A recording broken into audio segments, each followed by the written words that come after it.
Hi, this is Jeff at Slavens Racing. This is another video about the new WP4CS 4-chamber fork that comes on the new Husabergs and the KTM 6 Days models.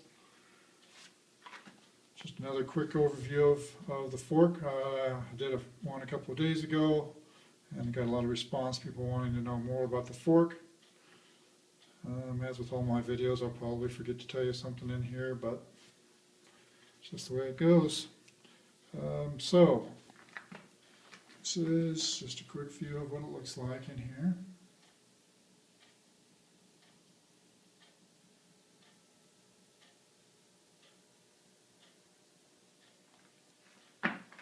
So this is the fork cap, which we saw in the other video. The fork cap has a plastic guide built that snaps into it, and that fits up inside the spring. I'm doing this video by myself, so it's kind of hard to do it. Hold the camera and show you these other pieces, so please be patient. So that's a plastic guide for the spring. This is also a spring guide, fluted spring guide like what you've seen in open chamber forks, and it screws onto this damper rod. So it slides over the end here.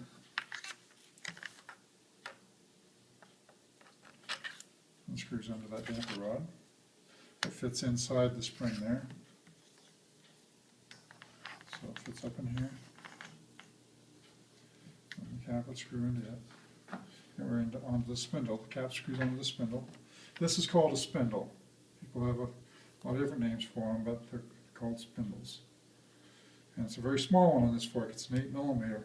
The other WP forks use 12 and 14mm spindles. So this is also a spring guide here. Just guides the spring on the opposite end. And this is a preload washer, or preload spacer, excuse me. And then this O-ring seals two of the chambers. It seals upper and lower chambers. Separates those. So where does the name 4-chamber system come from? Well, they're a little bit liberal there with their definition, but the upper part here, the fork tube was around this, so that's an air chamber, which creates an air spring along with the coil spring. So all forks have that. So you've got one chamber here.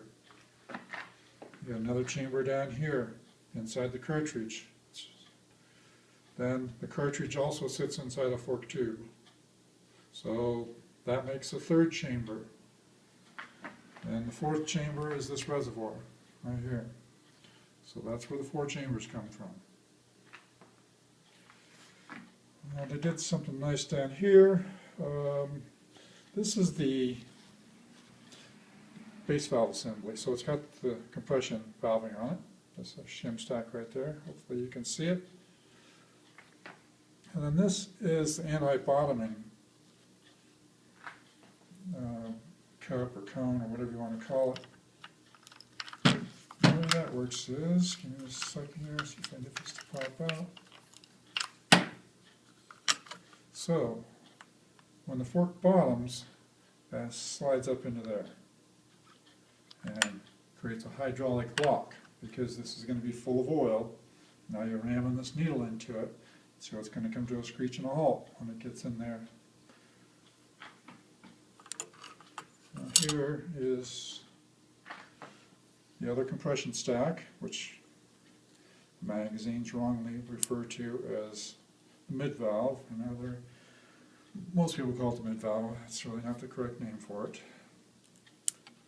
And then here's the rebound valve stack.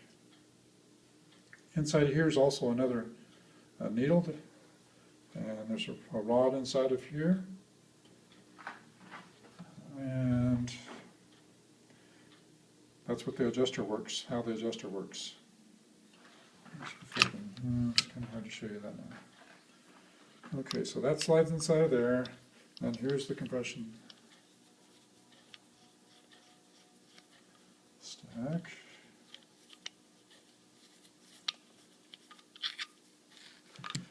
Now something unique they did here was this anti-bottoming device has a shim stack in the bottom of it.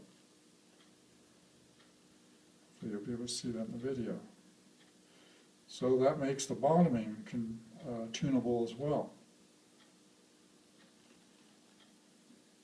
You can stiffen or soften that stack and control how the fork bottoms. This is the compression stack right there, and the compression piston. So there's no adjuster on the bottom here, like there are on most forks, because all the adjustments done at the top. One fork has the rebound, one fork's compression, so you can easily tune it from the top. Don't have to go any screwdrivers or anything like that. They're claiming this fork to be very easy to work on and low maintenance and no special tools, and I find that not quite correct. Requires a special tool to get the cap off, requires a special tool to get the cartridge out, also requires some special knowledge. It's kind of a complex fork. I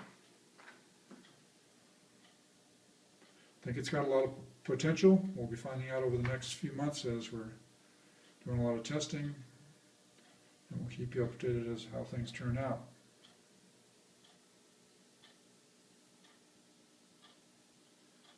That's all for now.